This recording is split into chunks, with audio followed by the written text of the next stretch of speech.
Assalamualaikum, hai, aku Rania Naura. Dan di video kali ini aku mau membuat updated version dari sebuah tulisan yang aku tulis di Tumblrku pada Februari 2023 atau 8 bulan yang lalu. Ini mungkin nggak kelihatan ya teman-teman. Tapi di sini dulu aku menuliskan tulisan yang berjudul Thought on Marriage. Wow, tapi yang sangat berat. Nah, tulisan ini dulu aku buat untuk mengurai isi pikiranku karena saat itu aku sedang kepikiran banyak hal tentang hal ini dan itu tulisan yang cukup panjang. Nah, setelah aku membaca lagi tulisan tersebut hari ini barusan banget, aku kepikiran kalau ternyata ada beberapa hal yang ingin ku update, makanya aku akan membuat dan menceritakan kembali my thoughts on marriage, pendapatku dan pemikiranku tentang pernikahan. Dan mungkin sedikit cerita dulu di awal ya. Jadi beberapa waktu yang lalu aku lagi bersama salah seorang seniorku, di mana saat itu beliau menanyakan kenapa aku belum mau nikah buru-buru. Waktu itu rasanya tuh aku pengen nyodorin tulisan yang aku pernah tulisin ini nih ke doi, tapi karena aku lagi males berinteraksi dan ngobrol atau jawab yang panjang, akhirnya aku cuman ketawa-ketawa dikit aja, kayak aku bilang ya karena banyak hal yang perlu dipersiapkan sih, dan sebagai seorang perempuan pasti akan ada banyak hal yang berubah ketika dia menikah. Tapi waktu itu beliau malah bilang, loh, aku sama istriku gak ada yang berubah kok, cuman pindah rumah aja. Which is itu bikin aku jujur agak ngerasa dikit tapi ya udahlah, kayak makanya rasanya aku pengen nyodorin tulisan ini. Dan mungkin kalau aku udah bikin video ini, mungkin nantinya aku bisa menyodorin link video ini kali ya. Anyway, let's start tentang my thoughts on marriage. Dan sebelum aku memulai obrolan dan cerita hari ini, aku mau memberikan disclaimer bahwa apa yang aku ceritakan di sini adalah pure pemikiranku saat ini, yang tentunya masih bisa berubah di masa yang akan datang, sama seperti tulisan di Tumblrku yang akhirnya berubah di update review cycle-nya lewat sini. Mungkin nanti akan ada review cycle berikutnya, karena tentu saja pemikiranku bisa berubah. Apa yang sekarang aku tahu bisa jadi salah atau bisa jadi sudah berubah di masa yang akan datang. So, it's going to be a long story. Selamat menyaksikan. Jadi teman-teman, dalam beberapa waktu terakhir, ya beberapa waktu inilah aku sama teman-temanku tuh banyak ngobrolin tentang topik pernikahan. Gak cuma sama teman-teman sih, sama keluarga juga, sama ibuku, sepupuku, saudaraku dan lain sebagainya. Aku banyak membicarakan hal ini, dan dengan aku membicarakan pernikahan, kami membicarakan pernikahan di usiaku saat ini, di mana usiaku sekarang 23, itu tuh bukan lagi hal yang tabu atau hal yang kayak bikin orang bilang, ih ngapain lu nanya-nanya gini, lu kebelet nikah ya, dan lain sebagainya. Nggak bisa dibilang gitu, karena emang nyatanya itu udah masuk usia-usia dimana banyak teman kita yang udah nikah. Banyak kok teman-teman yang udah nikah, bahkan temanku juga yang udah punya anak juga banyak. Jadi itu bukan hal yang tabu lagi sebenarnya yang udah obrolin. Kecuali kalau aku ngobrolinnya ketika aku masih SMA atau awal-awal kuliah. Itu kayaknya tuh orang tua aku bakalan yang langsung, ih apaan sih nanya-nanya begini. Tapi sekarang bunda aku nggak berpikir seperti itu, karena nyatanya anaknya emang udah 23 tahun. Dan ketahuilah teman-teman, tadi aku bilang ya, I am 22 going on 23 dalam beberapa hari ke depan. Dan dulu ketika aku SMA, kayak usia 16 menuju 17, 16 going on 17, itu berarti ketika aku kelas 2 sampai kelas 3, ya kelas 2, kelas 3 lah ya, aku tuh berpikir bahwa aku akan menikah di usia 23 tahun. Kenapa? Karena aku mikirnya, pemikiran polosku saat itu, Aku lulus SMA di usia 17 menuju 17 sebagai orang yang lahir di bulan-bulan akhir di tahun. Terus aku pikir oke, lulus SMA umur 16 menuju 17, terus lulus kuliah sebelum umur 21 karena aku anggapan lulus tepat waktu 4 tahun. 21 terus aku akan kerja 2 tahun dan kemudian aku akan menikah. Aku lulus di 2021, kerja 2 tahun, dan aku akan menikah di 2023, which is itu tahun ini. Setelah aku pikir-pikir kembali, skenario yang dulu kebuat, itu aku juga ya jadi senyum-senyum sendiri sih, karena nyatanya sekarang sudah 2023, dan sudah hampir habis 2023-nya, karena sekarang sudah bulan Oktober, dan itu belum kejadian. Dan aku pun masih ngerasa, aku belum siap untuk menikah sekarang. Kalau sekarang tiba-tiba ada orang yang datang ke rumah terus kayak bilang, Naura, kamu mau nikah sama aku? Kayaknya aku udah yang kayak kelabakan juga gitu loh. Begitulah. Karena ya walaupun it's a bit out of topic, sejujurnya aku punya privilege sebagai anak yang lahir akhir tahun 2000-an. Kemudian aku ngambil program akselerasi saat SMP. Jadi ya aku punya tabungan umur sekitar 1 tahun lah. Bukan tabungan umur saya meninggal ya Allah. Tapi lebih ke ya aku punya privilege karena aku lulus S1 saat usia 20 tahun 10 bulan. Walaupun sebenarnya itu nggak bisa dibilang muda banget karena ada orang yang lulus S1 umur belasan tahun kan. Tapi ya itu seenggaknya aku punya spare time gitu loh. Ketika sampai aku mencapai usia 25. Kenapa aku bilang 25? Karena 25 kan biasanya patokan kebanyakan kalau cewek katanya udah harus nikah umur 25. Walaupun ya itu juga cuman tuntutan sosial aja sih sebenarnya. Nggak harus nikah di usia 25 kan. Jadi aku pikir aku punya banyak spare time gitulah. Dan aku pikir ya hidupku akan sangat lancar, jaya, dan aku akan menikah 2 tahun setelah lulus. Tapi sekarang nyatanya bahkan aku aja masih jomblo, mute solo. Aku tidak pernah mendapatkan, sampai saat ini aku belum pernah mendapatkan confession dari siapapun. Jadi it's really impossible for now kalau aku pikir untuk nikah di usia 23, di 2023 maksudku. Jadi ya begitulah. Tapi ternyata setelah aku lulus pun aku nggak langsung mendapatkan secure job yang kemudian aku bisa nabung buat nikah. Enggak, aku struggling dulu di awal.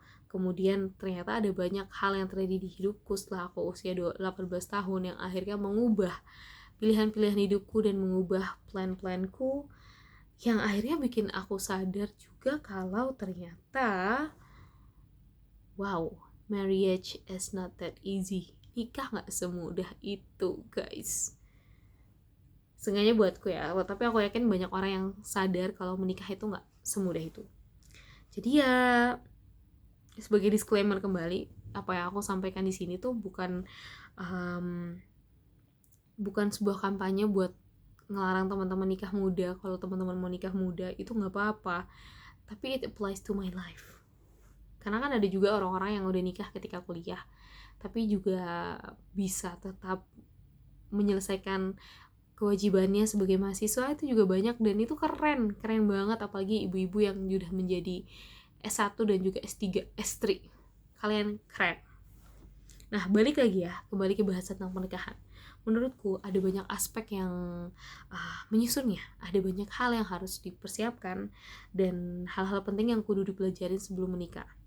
Nah, kalau menurutku, kalau aku kerucutin itu tuh jadi mencakup pertama, ilmu agama sebagai seorang muslim, 2, relationship and communication, kemudian ketiga itu parenting, keempat finansial. Dan yang kalau sekarang itu versi aku tuh di Tumblr. Kalau sekarang aku tambah tentang mengenal diri sendiri atau kayak ya ilmu psikologinya ya. Gimana seseorang tuh udah bisa mengenal dirinya sendiri sebelum dia menikah. Nah, dan kalau aku coba ingat-ingat lagi nih sebenarnya, aku tuh pertama kali belajar tentang menikah itu sebenarnya ketika aku masih belasan tahun, masih kemasan saset walaupun sekarang ya masih saset karena masih bocil juga, nggak naik-naik tingginya.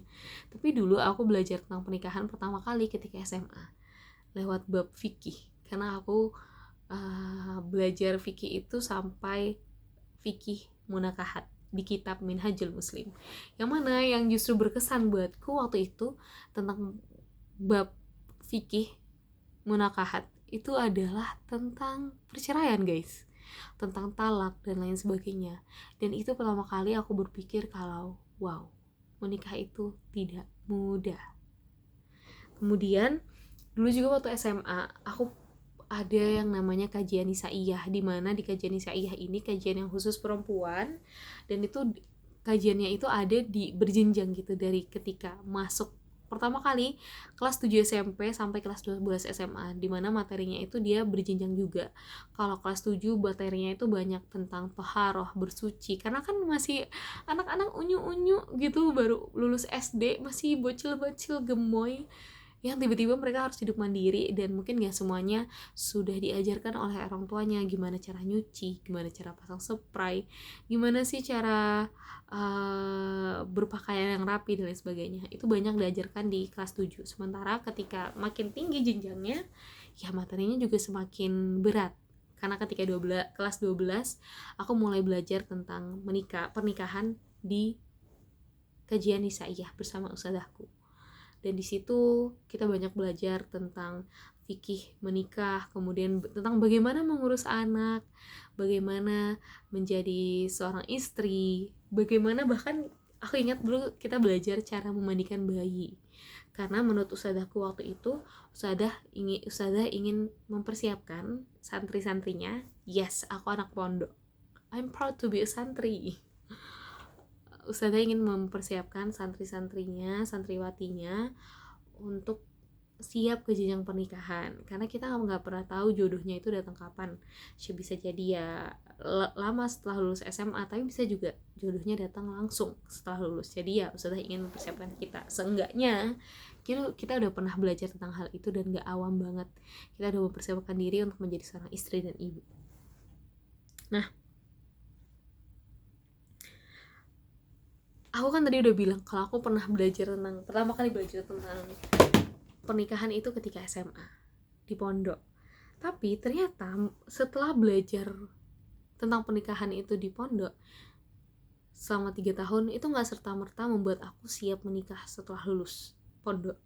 Mungkin kalau anak pondokan tuh identik dengan nikah cepet ya, tapi buatku justru malah karena aku belajar hal itu dari dulu, aku ngerasa wow, gue gak siap. Kayaknya aku masih harus lebih banyak lagi belajar. Dan ya aku masih ngerasa ilmuku kurang, butuh belajar, dan plus gak siap aja. Terus aku tuh tahu aku butuh belajar, tapi malah ketika aku kuliah awal-awal, aku tuh gak mau belajar tentang persiapan pranikah. Kenapa? Karena waktu itu aku pernah gak sengaja dengerin kajian pranikah ketika aku lagi numpang sholat di salah satu masjid di kampus. Tapi isi kajiannya itu bukannya nggak cuma sekedar mempersiapkan orang buat siap menikah, pranikah, tapi juga seakan-akan kayak nyuruh orang buat nikah muda gitu loh. Which is buatku itu nggak masuk lah ke dalam diriku untuk menikah ketika masih kuliah S1. Walaupun aku tetap menghargai dan aku salut sama orang-orang yang berani mengambil keputusan untuk menikah muda ketika masih kuliah. Nah, barulah kemudian di 2020 ketika aku umur 19 menuju 20 tahun, aku mulai memberanikan diri untuk ikut kelas-kelas terkait hal ini. Pertama kali aku ikut di asramaku di RK, namanya kelas cerita menikah, dan aku ikut kelas ini 2 kali, di 2020 dan kemarin di 2023 ini aku juga ikut kelas itu karena aku pengen refresh my knowledge gitu tentang materinya. Terus aku akhirnya setelah itu ikut juga kelas sejenis. Aku ikut kelas Future Wife and Mom Preparation di 2021. Itu karena aku mau menghadiahkan kalau nggak salah tuh ya temanku ada yang mau nikah, terus aku mau menghadiahkan voucher kelas tersebut ke temanku sebagai sebuah hadiah dariku. So aku mikir, aku ikut juga ya sekalian. Ya udah, aku ikut dan aku belajar. Dan di situ aku pertama kali belajar tentang aku tahu istilah tentang tugas perkembangan manusia. Aku belajar tentang kayak persentase kalau kita mau mengatur finansial itu seperti apa dan lain sebagainya. Itu di FUMP batch 1. Terus aku juga ikut kelas proposal ta'aruf. Sangat-sangat uhti-uhti banget gak sih kalau menurut kalian kalau ikut kelas proposal ta'aruf gini. Tapi waktu itu setelah ikut kelas proposal ta'aruf bersama Teh Stani Juanita di IG-nya, aku justru belajar lebih rasionalis dan realistis lagi tentang keinginanku buat menikah. Dan akhirnya ya banyak belajar. Dan di situ aku juga malah belajar kalau memang menikah tuh nggak semudah itu, teman-teman. Walaupun banyak orang yang menikah, tapi banyak yang menikah tanpa ilmu yang cukup. Dan akhirnya menikah yang sebenarnya itu katanya kan akan menyempurnakan agama, menyempurnakan separuh agama. Tapi kalau misalnya tidak dijalankan dengan baik, itu justru nggak akan bisa kita mencapai kesempurnaan dalam beragama itu. Makanya penting banget untuk menjadikan pernikahan itu sebagai pernikahan yang berilmu. Itu yang aku belajarin dari kelas-kelas yang aku ikut. Terus di tahun 2022 aku juga ikut dialog menuju rumah tangganya karir kelas. Waktu itu adalah kelas publik dan aku waktu itu belum ikut CC. Dari ikut dioramanya CC, aku akhirnya lebih tertarik untuk ikut CC di 2023 ini. Dan sekarang aku ikut Career Class 2023. Nah, tadi kan aku bilang ya, aku ikut kayak lumayan banyak kelas-kelas yang berhubungan dengan persiapan pernikahan dan berkeluarga. Tapi apakah setelah ikut kelas-kelas itu aku jadi makin ready buat nikah di usia 23? Jawabannya enggak. Justru aku tuh malah reconsider lagi keinginanku buat nikah di usia 23 waktu itu. Dan berkesimpulan kalau ternyata this plan is not smart enough. Smartnya itu maksudnya yang itu loh, smart aku jadi lupa deh. Itu loh yang aspek-aspek membuat plan harus smart, systematic, measurable, achievable, smart. R itu relevant and time bound ya. S-nya aku lupa deh.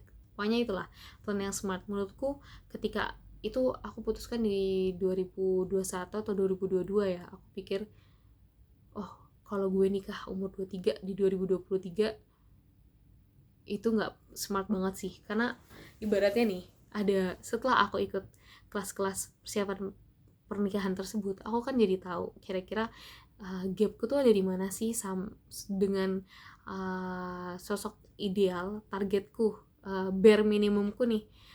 Sampai aku memutuskan kalau bare minimumnya aku siap nikah adalah di X. Nah, aku kan setelah ikut kelas-kelas itu jadi tahu aku tuh sekarang posisinya di mana. Misalnya di sini, terus ada gap gitu kan. Aku melakukan gap analysis dari hal ini. Terus akhirnya aku pikir, gap ini nggak bisa aku kejar kalau dalam waktu 1 tahun doang. Ada beberapa hal yang harus aku persiapkan dan lain sebagainya. Makanya akhirnya aku pikir aku membuat semacam corrective action. Mungkin kalau teman-teman tahu dalam proses audit ya, kayak audit ISO dan lain sebagainya, itu kan biasanya ketika audit ada findings yang ditemukan, kemudian dari findings itu dibuatlah corrective actionnya apa sih, recommendationnya apa sih, corrective action request dan lain sebagainya.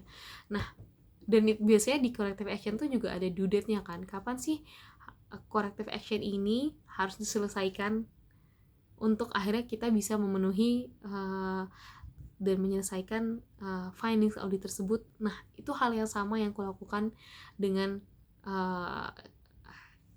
findings yang aku temukan di diriku dalam persiapanku untuk menikah. Dan tentu saja PR ini tuh bukan PR yang berhubungan dengan kayak sesimpel bisa masak apa enggak, bisa ngurus anak atau enggak. Karena menurutku kalau untuk masak, ngurus anak itu tuh masih bisa masih bisa skill yang bisa kita pelajari. Kita bisa belajar masak. Dan aku juga suka masak, dan aku juga sudah belajar mengurus anak karena aku punya adik yang jaraknya lumayan jauh dari aku dan udah ngurusin doi sejak bocil gitu kan. Jadi menurutku dan kalaupun teman-teman sekarang belum punya keahlian memasak atau belum bisa ngurus anak-anak kecil, ya itu nggak apa-apa, itu masih bisa dipelajari. Aspek-aspek yang aku maksud di sini tuh corrective actionnya itu tuh lebih ke apa ya, PR ku tuh menurutku lebih ke behavioral skills yang a bit more philosophical kayak gitulah. Kayak pertanyaan kayak misalnya, kamu tuh udah cukup konten gak sih sama hidupmu sekarang? Sebelum nantinya kamu akan melahirkan kehidupan lain yang mungkin akan sangat mengubah kehidupanmu, kamu oke gak ya kalau kamu punya anak yang akan meniru banyak hal dari diri kamu, termasuk habit yang kamu punya sekarang? Apakah kamu sudah bisa menjadi sosok yang akan diteladani anakmu dengan habitmu sekarang? Terus, apakah kamu cukup stabil dalam menjaga dan melindungi diri kamu sendiri sebelum kamu mempunyai sosok yang harus kamu lindungi, yaitu keluargamu? Pertanyaan-pertanyaan itu yang mungkin kalau sekarang aku jawabannya masih belum.